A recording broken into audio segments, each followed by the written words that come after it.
हरे कृष्णा। हर साल भाद्रपद मास के कृष्ण पक्ष की अष्टमी तिथि को जब रोहिणी नक्षत्र का शुभ संयोग बनता है, उस समय पूरे भारतवर्ष में हर्ष और उल्लास के साथ श्री कृष्ण जन्माष्टमी मनाई जाती है। यही वह पावन रात्रि है जब भगवान विष्णु के 8वें अवतार के रूप में भगवान श्री कृष्ण ने मथुरा के कारागार में माता देवकी और पिता वसुदेव के यहाँ 8वें पुत्र के रूप में जन्म लिया था। श्री कृष्ण के अवतरण का यह दिव्य प्रसंग केवल एक जन्मोत्सव नहीं है, बल्कि धर्म की पुनः स्थापना और अधर्म के विनाश का शाश्वत संदेश भी है। इस दिन घर घर में श्री कृष्ण के बाल स्वरूप लड्डू गोपाल का श्रृंगार कर झूले सजाए जाते हैं, माखन मिश्री का भोग लगाया जाता है और मध्य रात्रि में उनका प्राकट्य महोत्सव बड़ी धूमधाम से मनाया जाता है। इस वर्ष अष्टमी तिथि 2 दिन पड़ रही है और रोहिणी नक्षत्र का संयोग अलग तिथि पर हो रहा है, जिससे अनेक श्रद्धालुओं के मन में भ्रम की स्थिति बनी हुई है। जब भी ऐसा संयोग बनता है तो दोनों ही दिन जन्माष्टमी मनाने की परंपरा है, इसलिए अपने अपने क्षेत्र की परंपरा के अनुसार आप तिथि का चयन कर सकते हैं। इस बार अधिकतर जगह पर 16 अगस्त दिन शनिवार को ही जन्माष्टमी मनाई जाएगी और इस दिन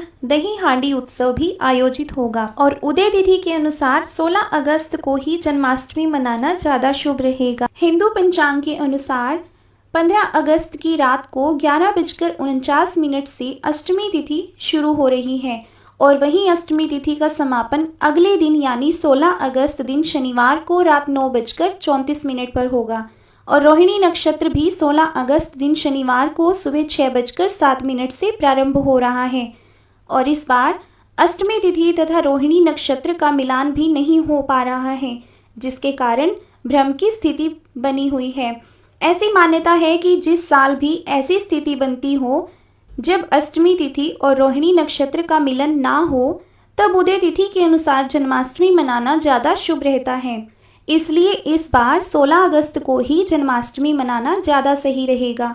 हालांकि कुछ जगह पर 15 अगस्त के दिन भी जन्माष्टमी का पर्व मनाया जाएगा, लेकिन जितने भी वैष्णव जन, चाहे इस्कॉन मंदिर हो, मथुरा वृंदावन हो, वहाँ पर भी 16 अगस्त को ही जन्माष्टमी का पर्व मनाया जाएगा।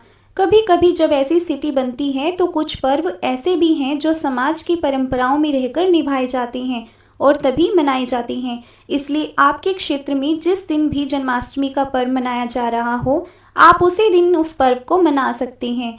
जो लोग 15 अगस्त को जन्माष्टमी का पर्व मना रहे हैं, उन्हें इस दिन रात को 12:04 से 12:47 के बीच में पूजा कर लेनी चाहिए, क्योंकि यह निशिता काल पूजा का मुहूर्त रहेगा।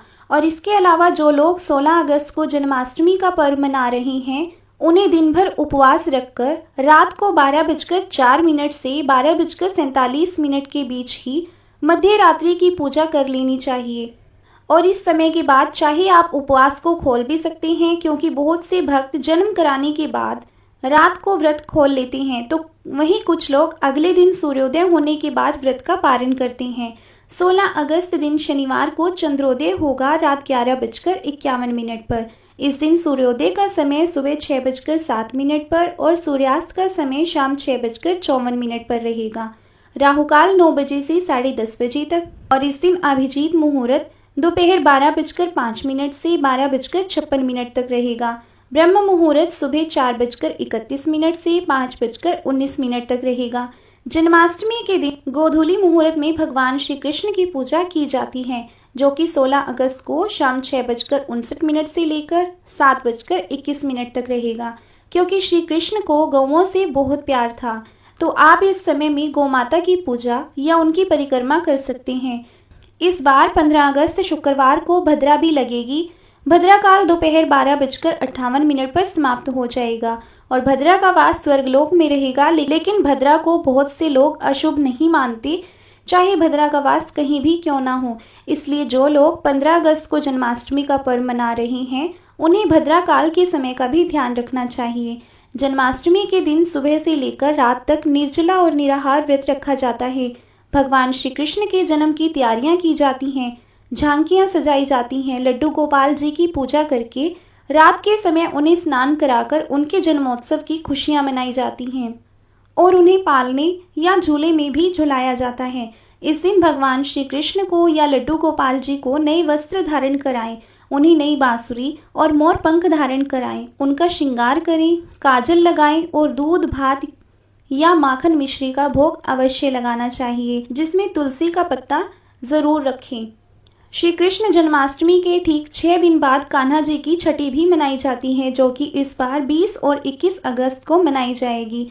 जो लोग 15 अगस्त को जन्माष्टमी मनाएंगे उन्हें 20 अगस्त को, और जो लोग 16 अगस्त को जन्माष्टमी मना रहे हैं उन्हें 21 अगस्त को छठी मनानी चाहिए।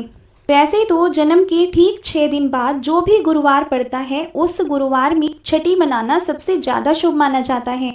तो यह थी आज की वीडियो। उम्मीद है आपको पसंद आई होगी। जय श्री कृष्ण।